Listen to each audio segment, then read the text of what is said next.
Hi everybody, this is Pete, and today you're watching the Camera Lucida 12.0 update tutorial. In today's video, I'll be covering the changes that version 12.0 brings to the advanced camera controls. Most of version 12.0's updates are related to these controls, so I'll also use this video as an opportunity to cover how all of those tools work. And if you're using the app with any kind of a tilted stand or a physical mirror, you're going to want to become acquainted with these features. For this video, I've attached a small mirror to the front of my iPad using a piece of Scotch tape, and I'll have my iPad leaning back up against this stand, which I've placed on top of this small box of watercolors. Lifting it up a little bit increases my field of view and allows me to draw larger art. And you may have noticed from my earlier videos that I seldom use the same setup twice. This is because I really want to stress how flexible the app is and make sure that people understand you don't need expensive hardware in order to use the app. All right, so to begin, as always, I'm going to start by selecting an image to draw and resizing it to fill the screen. Filling the screen at this particular step ensures that your final image is as large as possible. As I move the image, whether I'm rotating it or panning it or zooming it in, you can actually see your drawing surface, which in this case is reflected down in front of me. And what you get here is the result of your final drawing. What you see is what you get. Another reason for first selecting the image is that when you go into the camera controls, you can then use that image as an overlay. So let's move on to the advanced camera controls. I'm going to zoom in a little bit and cover each one of these buttons in detail now. The advanced camera controls consists of 9 separate buttons. When you first open it, one of them is blinking. That's the button that you press to close the camera controls. The other buttons, auto, more, back, front, save, and restore, are used to give you complete control over the camera. The application has a back button and a front button for changing which camera you use. Back uses the back camera, front uses the front camera. And when you press the front button, it assumes that you're using a mirror on the front and will automatically use a default correction for perspective and tilt. Save and restore are handy in case you've made changes to the camera settings and you want to save them so that you can close down the app and restore them later on. This little switch right here is used to turn on a ghost image of your current reference image that you're trying to draw.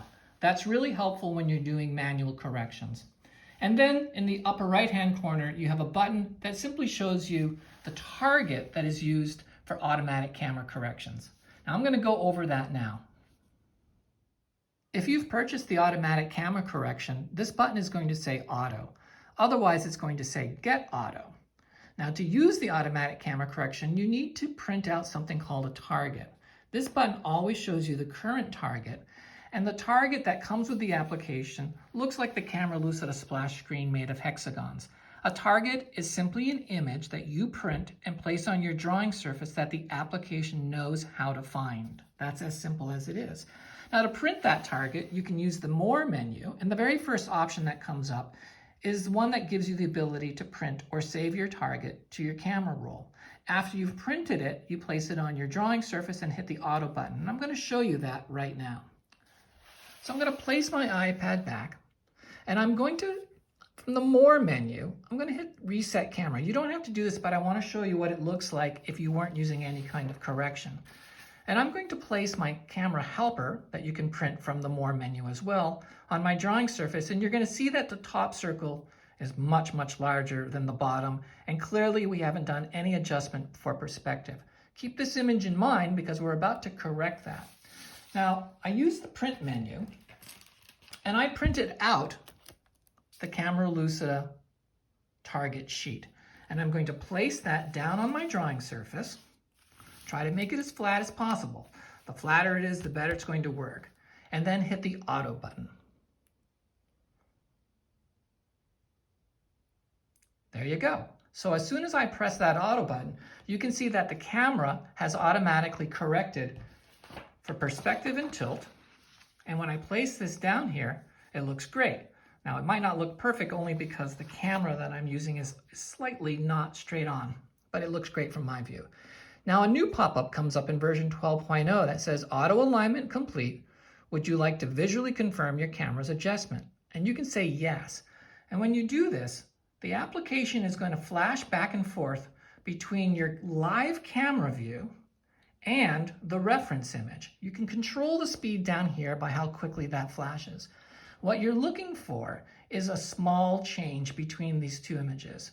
If there was a large change, you'd want to hit the Done button below and then just press the auto again, making absolutely sure that your target image is flat on your drawing surface. I'm going to move my target down below, the piece of paper I have here, and you're going to see what happens if it wasn't aligned correctly. You can see now, if the image had been off, which it wasn't, you would see this kind of a change. That gives you immediate positive feedback that your alignment is good or not. All right, I'm going to hit Done. Now, in just a second, I'm going to show you how you can actually use the same technology if you don't have a printer. Using the automatic camera corrections, if you don't own a printer, is really easy to do and sometimes works even better than the target that comes with the application.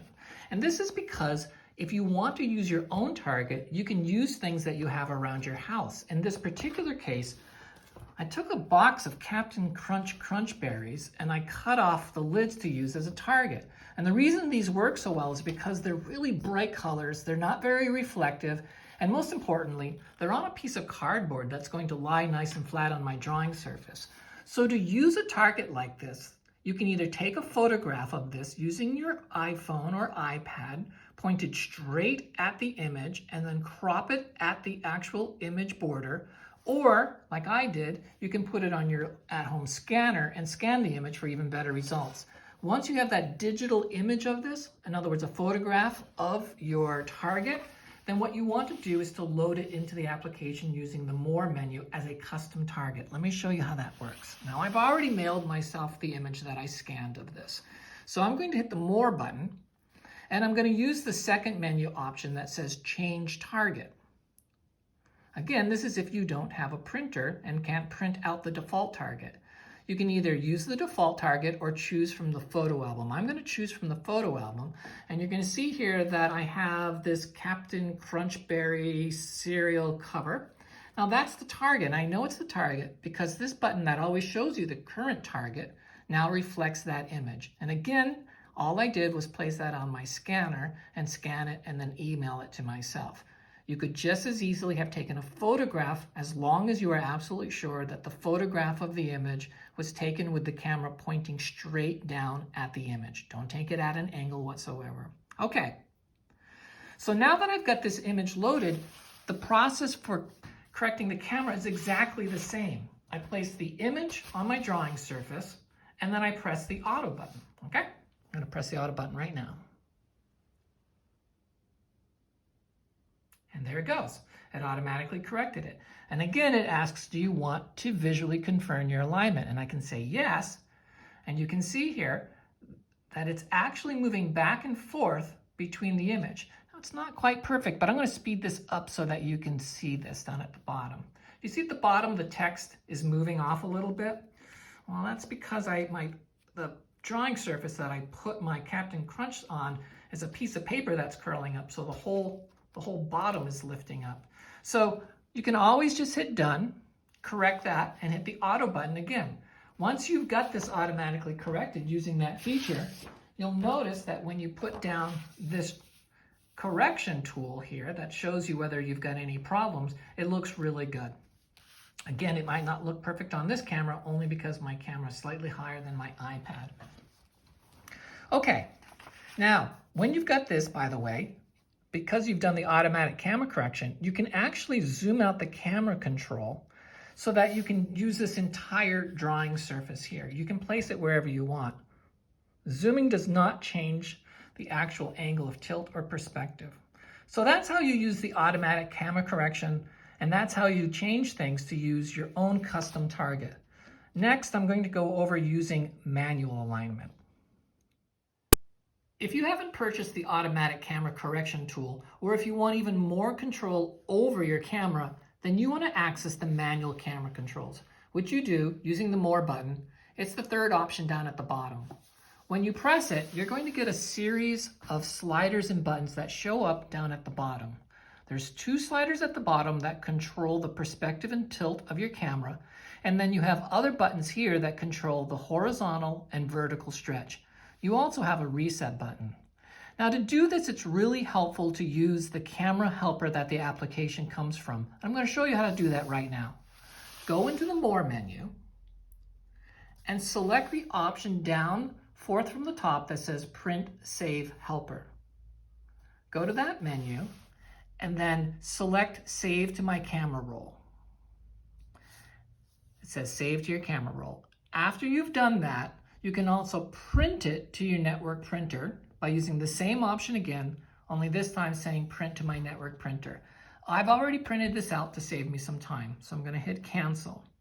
Now once you've done that, go back to the main screen and open up as a reference image to draw that helper sheet that was just saved. That's going to change your reference image to be the actual helper image itself. You can actually adjust it to be a little bit smaller or larger as you need for your particular circumstances. The reason we're doing this is because we're going to want to compare what we see on our drawing surface to this reference image to make them line up perfectly manually. To do that, we go back into the camera controls. Okay, we turn on this little slider right here, and we take the image that we printed out and we put it on the table, superimposing it with the reference image. You can see already that it's definitely too large. So I'm going to go down to the manual controls. Let me show you what the reset button does. When I hit the reset button, you can see that this does not line up at all. But we can use these sliders to adjust things. When you hit the slider, you're going to get a little pop-up that says you're in the manual mode. Moving these sliders enable you to change for perspective and tilt. I'm going to move it about like this. Now, obviously, it's way too wide. So these buttons down here control the width. The minus makes it smaller. The longer you hold it down, the faster it goes. Okay, and you can also adjust it up and down. Now, the way that I like to do this is I like to zoom in and make sure that the lines on the left side and the top side are perpendicular to my drawing surface. So I'm going to adjust it like this until it's about right. Then I'm going to move it so it's centered, and I'm going to reduce the size so that it matches the reference image.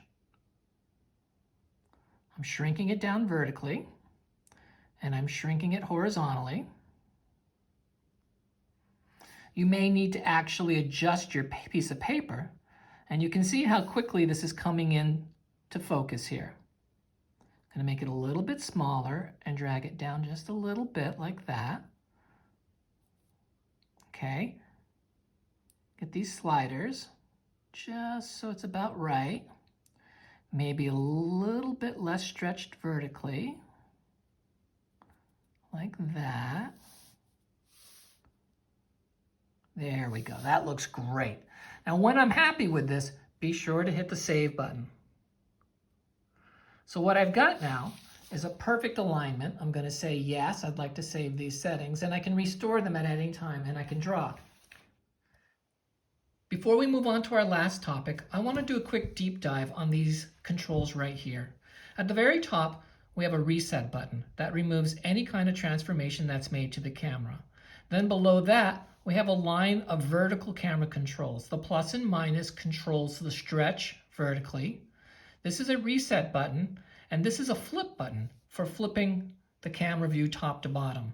And then on the row below it, we have the equivalent controls for horizontal, stretching, plus or minus, resetting horizontally, and then flipping horizontally or mirroring.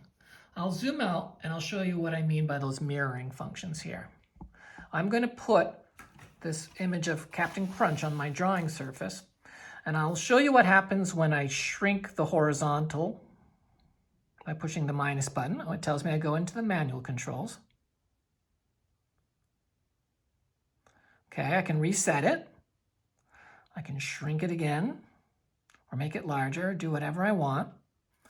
And then I can mirror it horizontally or flip it vertically. And when you do that, the buttons become white to show you that they're active. Of course, at any time, I can hit the restore button and bring it back to the way it should be when I did the correction. All right, let's move on to the last topic. For my final topic, I want to talk a little bit about getting help.